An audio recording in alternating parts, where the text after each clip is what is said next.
It should motivate us to accelerate the transition to clean energy. We are, and here and around the world, will we make the shift to a secure, clean energy future? We are all in the midst of a turning point. We have the technology to transition to a zero-emission fleet. We can address the climate crisis and grow our economy at the same time.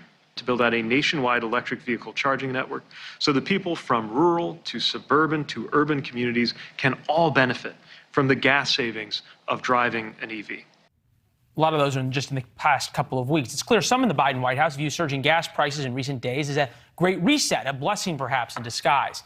Gas now averages $4.33 a gallon today, maybe as much as $5 soon. And it's a burden for almost every American already hit by high costs and everything else. Climate change advocates hope high gas prices will force us to transition to green energy, take the bus more maybe. In fact, then candidate Biden said almost as much during the 2020 campaign.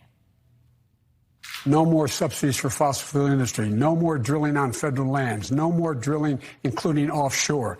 No ability for the oil industry to continue to drill, period. When you make it hard on the oil industry, the price of gas and oil naturally goes up. The answer from the administration is spend upwards of $60,000 on an electric car. You heard it from Pete Buttigieg. Call it a necessary evil in their view, so we can all save the planet. Retired U.S. Navy Admiral Dennis McGinn, former Assistant Secretary of the Navy, I guess agrees in some form with that, joins us now. Admiral, did I get everything right? Not quite, Leland. It's obviously an opportunity to take a political pot shot. I'm not accusing you of that, but a lot of folks want to believe that everything that's wrong with the country can be blamed on whatever parties in the White House. From my 35 years in uniform and many years in national security since then, this is a national security issue. I mean, if you want to believe that it's all about greening of America, fine, but it really isn't. Our energy security, our economic security, and our environmental security are all inextricably linked. And whatever we do to reduce our dependence on oil, regardless of where it's from, we got to break the addiction. So fair enough. I mean, in a sense, though, you could break your addiction on foreign oil tomorrow, drill in Alaska and Anwar, you supply the U.S. with oil for 5 years.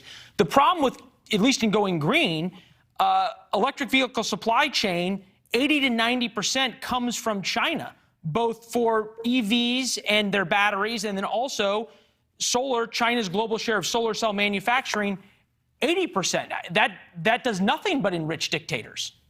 If we've got the opportunity to accelerate the transition to clean energy, we take on China and their leadership in the green industry.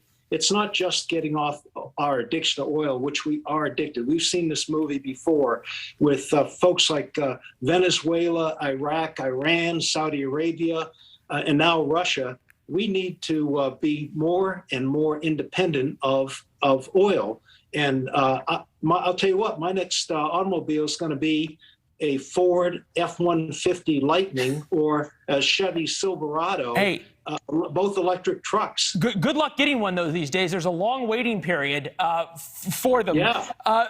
To your point, though, and in fairness, NewsNation exclusive polling is Biden energy policy too focused on climate change. Too focused, 41%. Does not focus, 59%. Let me play this out. If the oil and gas industry said, fine, do whatever you want about green energy, but we can give America energy independence until then, by drilling more and pumping more oil in this interim, wouldn't America be in a much stronger position to negotiate with Saudi Arabia, Venezuela, Iran, China, and Russia if we were at maximum oil output? Right. I hear what you're saying, but it's not true. It takes a while to gear up. Right, but they would know we're gearing up. They would know we could become independent. Yeah, but the problem is there are 3,000 oil and gas drilling permits that are being unused by the oil and gas industry. It's a myth that our oil prices at the pump are caused by any type of government policy. I hate to correct you. I think it's actually about 9,000. Okay. The oil industry will tell you the problem is it's not in the right places, and a lot of those are dry, and we can't drill where we know there's additional oil. Well, the problem is we need to switch to clean energy but you just can't do that by throwing a switch. It's going to take a while, but there are things that we can do at the state and at the federal level. And in the Is nuclear private power sector, one of them? Sure, Oh, okay. absolutely. Well, that is it. We've got to something that was very different than any of the other climate change folks will come on TV and say, so we appreciate that. Admiral, I apologize. We're going to have to run, but this debate's not going away. We're going to have you back, sir. You betcha. Look forward to it, Leland. Yeah, and thank you for all your service. It was incredible. I read some of your bio. Amazing. Thank you. Thanks a lot. Take care. Thanks for watching. Click the red subscribe button below so you can get more of NewsNation's fact-driven, unbiased coverage.